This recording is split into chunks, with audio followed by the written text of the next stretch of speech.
Gracias, Eliana, por la presentación. Y bueno, si conocen a Gloria Álvarez, nosotros no somos Gloria Álvarez o los Gloria Álvarez del Cono Sur, eso sí. Bueno, este libro que hoy presentamos por segunda vez, por primera vez acá, surgió del concurso de planteo de la Academia de Ciencias Morales y la editorial de Ateneo, que tenía por título o por consigna Democracia republicana o plebiscitaria, un desafío argentino.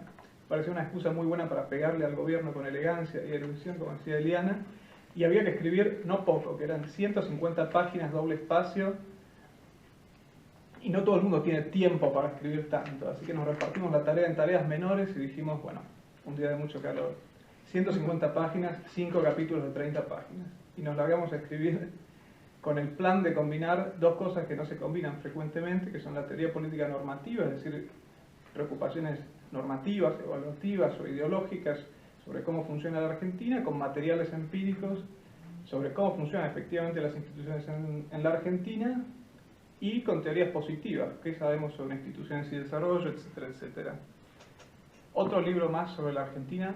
Bueno, ¿por qué? Si todas las semanas sale un libro nuevo sobre la crisis argentina o la decadencia argentina. Y en efecto, sobre la crisis argentina se escribió mucho. En primer lugar, escribieron los historiadores y gente con preocupaciones normativas, los conocemos todos, Botana, Romero, Alpeín, etcétera, etcétera. Y también, en segundo lugar, escribieron mucho sobre la Argentina los economistas y también politólogos. Ahora, en estas dos ramas hay como una brecha, porque a los historiadores o a la gente con preocupaciones normativas en general les falta apoyatura empírica y una perspectiva comparada del funcionamiento de las instituciones, y a los economistas y a los politólogos que escriben papers, bueno, muchas veces se pierde de vista la preocupación normativa que los inspira, porque justamente no corresponde hacer estas evaluaciones en un paper académico. Entonces, creemos que el libro, a pesar de que todos los años sale un libro nuevo sobre la Argentina, tiene sentido, se apoya en materiales empíricos que no son nuestros y sin embargo tampoco creemos que sea un libro de divulgación, no somos los Felipe Piña de la ciencia política tampoco, podría ser. Y lo presentamos entonces como un ensayo de sistematización que combina una mirada analítica, materiales empíricos, orientados por una preocupación normativa. Tiene un título que se refiere al concepto normativo de república y un subtítulo, que era el título original del ensayo que presentamos, que se refiere al concepto positivo de desarrollo político. Yo me voy a referir brevemente al subtítulo del libro y voy a especificar cuáles serían los ladrillos o los building blocks analíticos que inspiran nuestro diagnóstico. Me gustaría presentarlo como un diagnóstico lo más general posible de la crisis o de la decadencia argentina, desde una mirada analítica y de largo plazo. Al diagnóstico de la crisis o decadencia argentina parte de hechos conocidos y en su mayor parte se trata de diagnósticos sobre la decadencia económica de la Argentina, ¿no? Datos conocidos en el primer centenario el PBI per cápita de la Argentina era igual al de Canadá y se mantuvo así hasta la crisis del 30, el PBI per cápita de la Argentina era 3 veces el de Italia, 5 veces el de Brasil, 2 veces y medio el promedio de los países de América Latina. Se conoce después que en la segunda mitad del siglo XX todas las variables macroeconómicas descarrilaron.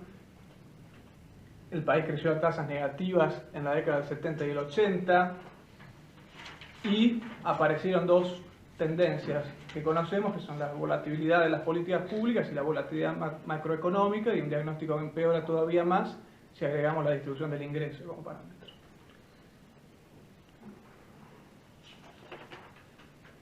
Decadencia económica, pero también decadencia política, 6 golpes de Estado, según como se los cuente, baja pregnancia del imperio de la ley, progresiva desinstitucionalización y desconstitucionalización, falta de respeto por la norma fundamental, y, una vez que volvió la democracia, baja calidad de la democracia. Entonces, el primer mensaje del libro, de algún modo, es que lo que en un lenguaje normativo se llama déficit republicano, no es otra cosa que un déficit de las instituciones. Se repite mucho, a los republicanos les importan precisamente las instituciones, pero en general no se entiende bien qué quiere decir por instituciones, o se las entiende como reglas escritas, como la Constitución misma, o como edificios, por ejemplo, el Congreso, pero en economía y en ciencia política, por instituciones se entiende en general a todo sistema de incentivos que hace que la gente se comporte de determinada manera y no de otra. Es decir, la gente responde a incentivos. El palo, el incentivo negativo, y la zanahoria, el incentivo positivo. En última instancia, las instituciones son animales complejos que están en la cabeza de la gente, digamos, porque los incentivos finalmente operan sobre la psicología humana. Hay teorías positivas sobre el desarrollo institucional, y acá hay que retraerse, digamos, a los fundamentos. En este libro nos basamos mucho en el último libro de Francis Fukuyama, el japonés que hace 20 años predicaba que la historia había llegado a su fin, y su último libro se llama precisamente Los orígenes del orden político. Y el mensaje de algún modo es que el orden político no es un dato, digamos, no es algo dado, no es algo automático, sino que es el producto de decisiones racionales que toman los actores políticos, dos tipos de actores. En primer lugar, los que concentran el poder, los que monopolizan el ejercicio de la violencia, tienen que decidir no usar esa violencia para depredar la riqueza de los ciudadanos, y los ciudadanos tienen que decidir dejar las armas para producir, digamos. Cuando estos dos tipos de actores adhieren a estas estrategias, se dice que existe un orden político, o en la modernidad, un Estado. El orden político no es un dato. Hay una relación positiva entre la calidad de las instituciones y el desarrollo económico de los países.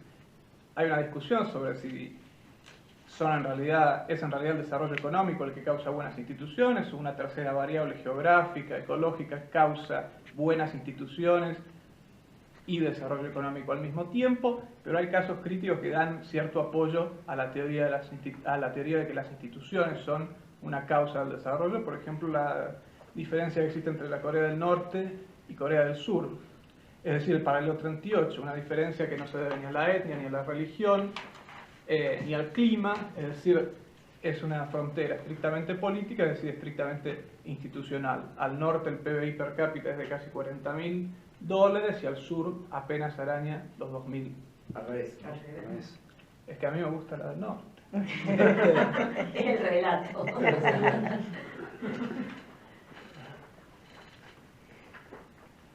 Hay también una correlación fuerte entre la calidad de las instituciones y la de las políticas públicas. Ahí tienen algunos de los gráficos que resumen resultados del BID.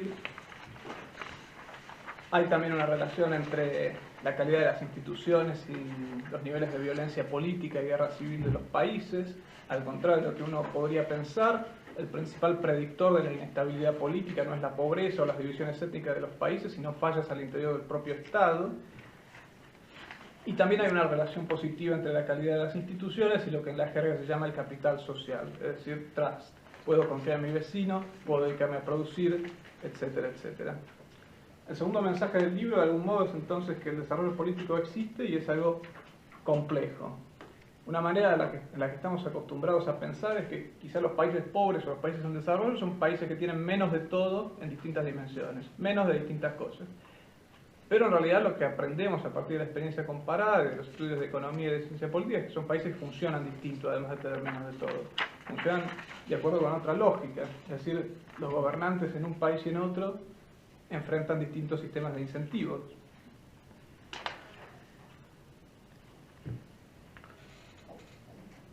Partiendo de una teoría naif del gobierno, digamos, todos los gobernantes son rent-seeking, es decir, quieren maximizar su propia ganancia, y bueno, si no lo hacen en los países desarrollados es porque no pueden y no porque no quieran. Madison. Y Fukuyama, al que venimos siguiendo, dice algo muy revelador de la complejidad del desafío de reforma institucional y de construir instituciones de buena calidad. Dice, construir una institución no es como pavimentar una ruta o construir una red de caminos. Requiere un enorme trabajo persuadir a la gente de que el cambio institucional es necesario en primer lugar, construir una coalición favorable al cambio que pueda superar la resistencia de los actores que se benefician del viejo sistema, y luego condicionar a los individuos para aceptar los nuevos comportamientos como una rutina esperable. Las instituciones formales deben ser complementadas muchas veces por cambios culturales.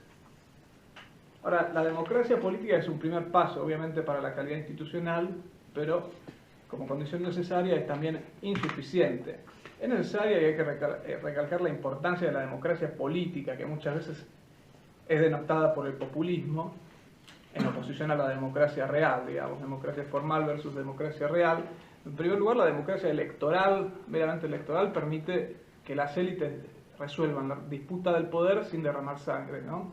Karl Popper y Schumpeter son los autores que dieron este giro copernicano en cómo entendemos la democracia, ¿no? Un sistema de elecciones que puede producir pacíficamente un gobierno.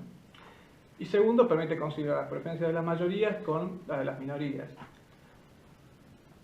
Entonces, la democracia electoral es una condición necesaria, pero insuficiente de lo que realmente nos interesa, que es la calidad del gobierno. ¿Qué pasa entre elecciones? Digamos, entre elecciones no elegimos, sino que nos gobiernan otros. Bueno, ¿cómo nos gobiernan? Y para Fukuyama, al que sigo siguiendo, en los países exitosos, lo que él llama los países que llegaron a ser Dinamarca, que está primero en todos los rankings de cosas deseables que a uno le gustaría imaginar, la democracia política está complementada por 3 conjuntos de instituciones. ¿Cómo llegaron a ser Dinamarca? Bueno, dice un Estado fuerte. Un Estado fuerte que no es lo mismo que un Estado grande, ¿no? Fukuyama dice, la discusión sobre el tamaño del Estado es una discusión sobre el alcance, o sea, sobre las funciones del Estado. Una discusión un poco antigua y normativa. Pero puede haber un Estado fuerte y no necesariamente grande, y puede haber un Estado fuerte, es decir, con capacidad de implementar políticas públicas de manera efectiva. Un Estado fuerte no es lo contrario de un gobierno limitado. Una cosa que cuesta mucho pensar en la Argentina, donde se piensa que van de la mano. Sí, de hecho, Cortés Conde, en un libro sobre, creo que Progreso y Declinación de la Economía de Argentina, concluye lo mismo. Dice, el problema de Argentina es que tuvo un Estado débil, un Estado fuerte, y yo hace mucho tiempo en una clase, digo lo de Cortés Conde, y todo el mundo me interpretó como que yo era un nazi. Claro, pensaba, no, Estado fuerte en el sentido de te pongo la bota encima. Es distinto, Estado fuerte en el sentido de que justamente se puede articular en torno a la ley y tienen que seguir sus procedimientos y no ser vulnerables sus procedimientos a presiones, ese tipo de cosas. En el sentido de Cortés Conde de Fukuyama, no como en Argentina se entiende realmente. Claro, lo que uno ve es que independientemente del tipo de régimen político, democracia parcial, autoritarismo a lo largo de la historia argentina, lo que hay es un Estado colonizado por distintos grupos de interés, digamos, ¿no? Es un Estado autónomo, como requiere, digamos, la idea de implementar políticas públicas de manera imparcial, que es lo que voy a decir dentro de un minuto. Segundo, ¿cómo llegaron a ser Dinamarca? Bueno, un Estado fuerte, imperio de la ley o rule of law, es decir, una idea muy sencilla, que es que la ley no esté disponible para que los gobernantes la manipulen como ellos quieran. Un gobierno de leyes y no de hombres, como se dice habitualmente. Por ejemplo, la Constitución, digamos. La Constitución, el populismo la usa las reformas institucionales como arma política, pero Elster, que es uno de los principales teóricos de las constituciones, dice, bueno, la Constitución no es un arma política, no es un instrumento de política, sino un marco para la acción política. Es decir, no tiene que estar disponible para favorecer a ciertos grupos y perjudicar a otros. Y por último, la rendición de cuentas. Como decía recién, entre elecciones somos gobernados, no gobernamos. Y, como decía Bernardo Neustadt, cuando votamos un presidente, votamos un empleado, no un patrón. Es decir, cómo hacer que los políticos respondan a ese criterio mínimo de la democracia, que es que haya una sensibilidad mínima de las acciones de los gobernantes respecto de las preferencias de los gobernados. Acceso al poder, democracia electoral, y ejercicio del poder, entonces, calidad del gobierno. Y una escuela que está muy de moda es la escuela sueca de la calidad del gobierno, del Instituto de Quality of Government, que tiene una idea de la calidad del gobierno como imparcialidad en el ejercicio de la autoridad pública. Dicen ellos que la imparcialidad de las instituciones... ¿En qué consiste la calidad del gobierno? La imparcialidad de las instituciones que ejercen la autoridad pública, y en particular lo que se llama hace unas décadas street level bureaucracy, que podríamos traducir como la burocracia callejera, es decir, todo el conjunto de burocracias, de empleados públicos, de oficinas en las que hacemos trámites y en las que muchas veces recae la implementación efectiva de las políticas públicas, que aunque se diseñan, digamos, en la alta política, se implementan con enormes grados de discrecionalidad por empleados públicos. La calidad del gobierno, decía, para la escuela sueca, es un concepto estrictamente procedimental, no se refiere a ningún contenido específico de las políticas públicas, sino al procedimiento. También es distinto de la eficacia. Muchas veces se dice, bueno, ¿qué hace falta para el crecimiento económico? Buena gobernanza, buenas instituciones. ¿Qué son buenas instituciones? Las que promueven el crecimiento económico, es decir, se incurren en razonamientos de tipo circular. Tampoco es específicamente la ausencia de corrupción, y tampoco se reduce al imperio de la ley o rule of law, digamos. Hay muchas conductas que no están normadas por leyes, pero en las que también hay prácticas que se alejan del ideal de la imparcialidad. Es una idea rara la imparcialidad porque las instituciones son producto de actores que las hacen para favorecer intereses propios y las van a defender, digamos, van a defender con uñas y dientes el status quo. No es obvio entonces que un país tenga instituciones que no beneficien sistemáticamente ni perjudiquen sistemáticamente a ningún grupo. El desarrollo político existe entonces y es algo complicado. Y también, siguiendo de nuevo a Fukuyama, que no está acá, existe la contracara del desarrollo político, es decir, la decadencia política. Y Fukuyama nombra dos causas de la decadencia política. Primero, una cosa que se dice habitualmente y que tiene algo de cierto, que es que el exceso de institucionalización puede hacer que haya excesiva rigidez, es decir, que las instituciones no se adapten a los desafíos que impone el entorno. Y segundo, lo que llama repatrimonialización. Sí. Y con esto se refiere a la tendencia que tienen las instituciones impersonales propias del ideal de la modernidad a revertir en prácticas particularistas o clientelares. Y lo voy a citar en una cita que parece referirse a Argentina, pero no. Dice: la forma más universal de orientación de interacción política es la relación patrón-cliente, en la que el líder intercambia favores a cambio de apoyo por parte de un grupo de seguidores. Es decir, si uno mira la historia de la humanidad, no es obvio que haya instituciones imparciales. Es decir, que el ideal, uno de los grandes ideales que subyace a la idea democrática, que es el de igualdad política, no es fácil de implementar en la práctica. ¿Por qué individuos a los que solamente les interesa su propio autointerés contribuirían a construir instituciones imparciales? Estos serían como los ladrillos, los building blocks en los que se apoya nuestro análisis de la Argentina. Y finalmente se reduce a la sabiduría convencional dentro de la ciencia política y la economía, que es: las instituciones importan, institutions matter. Pero ¿cuánto importan? Porque, como decía recién, salen de algún lado, digamos, son el producto de intereses, de actores colectivos o individuales que van a tratar de imponerlos, de defender el status quo. Son el producto de prácticas de la historia y también de la cultura política. Cuando estuve en Estados Unidos hace unos años, tuve la chance de interactuar con Robert Potters, el historiador del ejército, que resumió la cultura política en una sola frase: acá mando yo.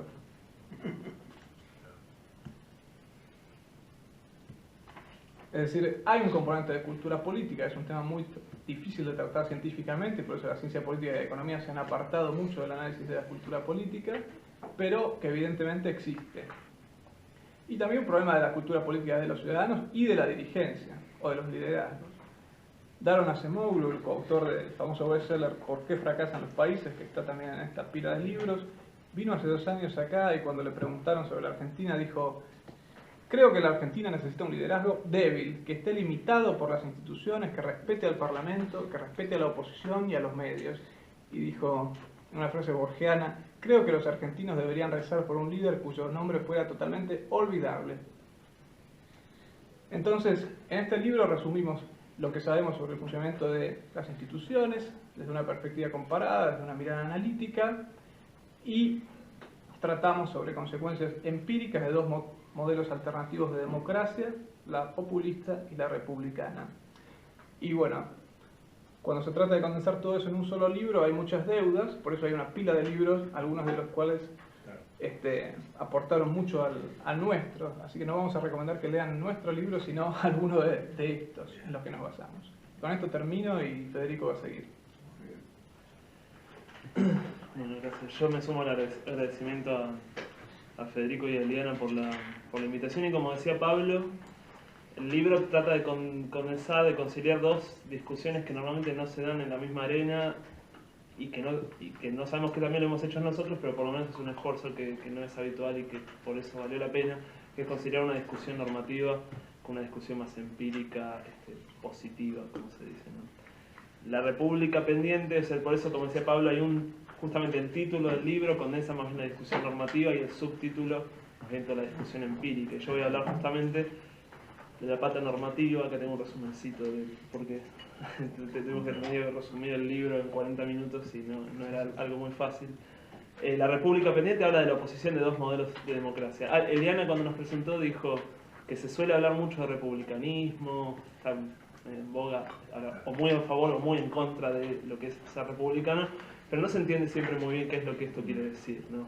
La discusión pública suele girar en torno como a definiciones rivales de los mismos conceptos, ¿no? O sea, no es que nadie está en contra de la democracia, lo único que sucede es que la definen de modos casi irreconciliables. Entonces, la discusión pública, como decía, se mueve en torno a definiciones rivales de los mismos conceptos clave de la teoría política y casi toda la historia de la teoría política. Entonces, uno de los propósitos de nuestro libro fue clarificar los términos en que se lleva a cabo esa discusión.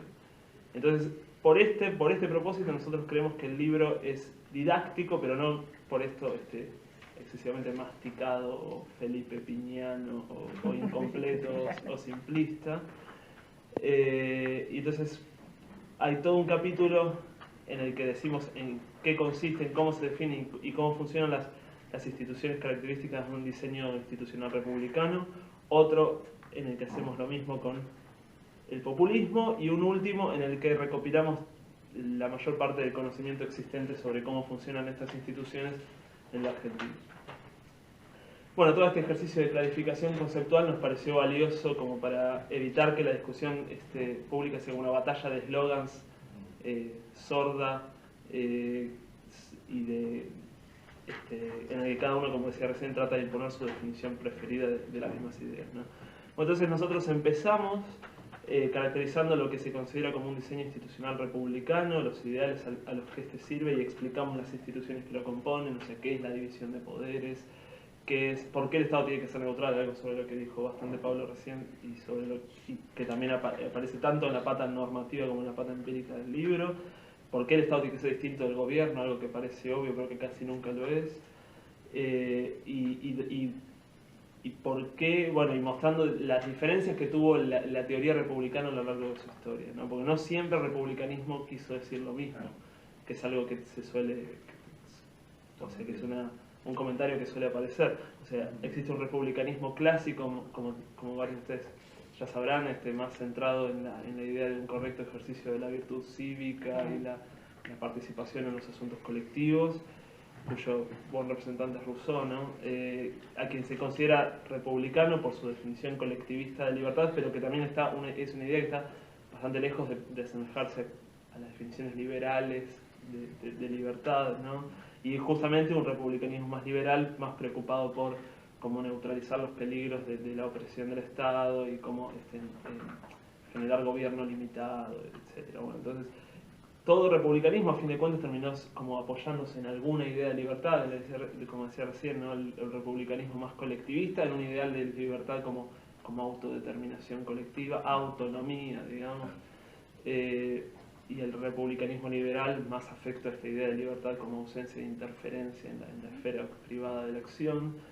Y más modernamente, hay un republicanismo más moderno, como el caso de Philippe Petit, que trata de conciliar estas dos corrientes, y el tipo desarrolla algo que considera el ideal de libertad como no dominación, que viene a abrir la puerta a la posibilidad de que exista interferencia en la esfera individual siempre sin constituir esto dominación, y esto abre la puerta a que exista un Estado fuerte con las responsabilidades que un Estado republicano tiene que tener, pero sin que esto termine implicando una dominación del individuo, ¿no? Entonces una de las instituciones más importantes que ya mencionó Pablo y sobre la que nosotros dedicamos varias páginas en el capítulo sobre el republicanismo es la importancia que tiene el concepto de constitución para la teoría republicana. La constitución tiene mucha importancia para la teoría republicana por tres funciones muy importantes que desempeña. La primera función es el rol de las constituciones para impedir ciertos resultados de la acción política, ¿no? O sea, ¿qué es lo que impide que un gobierno eventualmente decida, no sé, clausurar ramas es un anglicismo, clausurar otros poderes o prorrogarse indefinidamente el poder? Justamente que hay una norma fundamental que así lo impide. O sea, en ese sentido, si nos abstraemos, las constituciones están para que una comunidad política decida qué cosas quiere que no se pueda hacer con el poder. Entonces esa es una función muy importante de las constituciones, que es la de impedir. Pero también, parecería contradictorio con esto, pero no lo es. Las constituciones tienen una función importante habilitante. ¿Esto qué quiere decir? La Constitución, al definir cuáles son los términos en que se puede llevar a cabo el juego político, habilitan. O sea, crean un entorno de previsibilidad para la acción política en la que, dados ya clausurados los debates más fundamentales sobre qué es lo que puede hacerse y qué no en la política, permite un nivel superior de interacción y resultados productivos de ello, ¿no? Y por último, una constitución, y esto es lo que autores como Barry Weingast siempre insistieron, las constituciones sirven como un dispositivo de coordinación para la ciudadanía. ¿Esto qué es? Esto es algo así como que las constituciones permiten a la ciudadanía identificar qué se puede considerar y qué no, como un abuso del poder. Si no existiera una constitución, sería mucho más difícil para una ciudadanía determinar si una determinada acción del gobierno constituye un abuso de sus atribuciones o no. En cambio, existiendo una constitución que claramente delimita las atribuciones de cada una de las agencias del gobierno, de cada una de las ramas, queda un poco más fácil determinarlo. El siguiente elemento que nosotros consideramos definitorio de una teoría republicana de las instituciones, me olvidé de decir minutos antes que nosotros mencionamos que hay varias tradiciones dentro del republicanismo, pero que aquella por la que nosotros, si tenemos que decirlo de esa forma, tomamos postura, es definir a la teoría republicana como una teoría de un conjunto de instituciones, ¿no? O sea, el republicanismo para nosotros es un conjunto de instituciones. Entonces, la siguiente institución que nosotros consideramos definitoria es la doctrina de la separación de poderes y frenos y contrapesos, que no son lo mismo, ¿no? La doctrina de separación de poderes en los autores clásicos ya aparece desde, no sé, Madison, Montesquieu, y surge como el resultado prescriptivo de preocuparse por la limitación del gobierno. Según esta doctrina, el poder centralizado es casi garantía de opresión. Entonces, ¿cómo hacemos para neutralizar los posibles excesos en el ejercicio del poder? Bueno, para empezar dividiéndolo. O sea, ¿qué tal? Para empezar, No, esperemos un... No, imagino que ya no han empezado. Sí, Perdón, disculpen la tardanza. Bueno, Sí. Maximiliano Batista, egresado del International Tax Program de Harvard.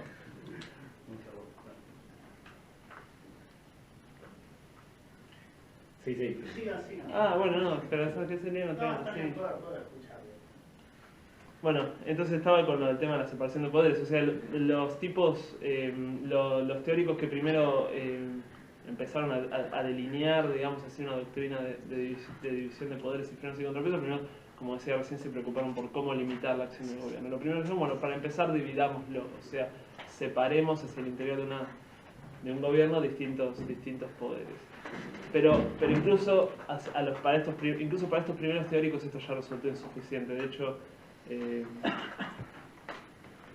uno de los artículos famosos de Madison, el federalista, que para variar me olvidé el número, pero es uno de los artículos famosos del federalista, Madison dice, esto sería como que confiar en barreras de pergamino. O sea, no alcanza con barreras de pergamino, no alcanza que con un papel le diga a una agencia de gobierno, bueno, tus atribuciones terminan acá. ¿Y cómo podemos hacer algo más efectivo que barreras de pergamino? Bueno, no solo dividir poderes, sino oponerlos, otorgar a los distintos poderes la capacidad de interferir en las acciones de los demás. O sea, la solución republicana para el peligro del exceso en las atribuciones del gobierno está en dividir y oponer intereses al interior de los gobiernos. Así como los intereses son conflictivos y múltiples a nivel de la ciudadanía, dice Madison, por ejemplo, también tienen que serlo al interior de los gobiernos. Entonces, el pensamiento liberal no confía en la buena voluntad de los líderes como garantía de no abuso del poder estatal, más bien la solución a esto es institucional, o sea, competencia y limitación recíproca. El siguiente elemento es el de que también lo mencionó Pablo, y estos capítulos que estoy mencionando yo lo tratan a un nivel más normativo, teórico. El siguiente elemento es el del imperio de la ley y la independencia judicial, ¿no? En el esquema mental casi tribal en que nos solemos mover, no es obvio que las personas sean distintas del cargo que ocupan, digamos. No es obvio que Francia no sea Luis XIV o que Francia no sea Luis XVI, digamos. Los cargos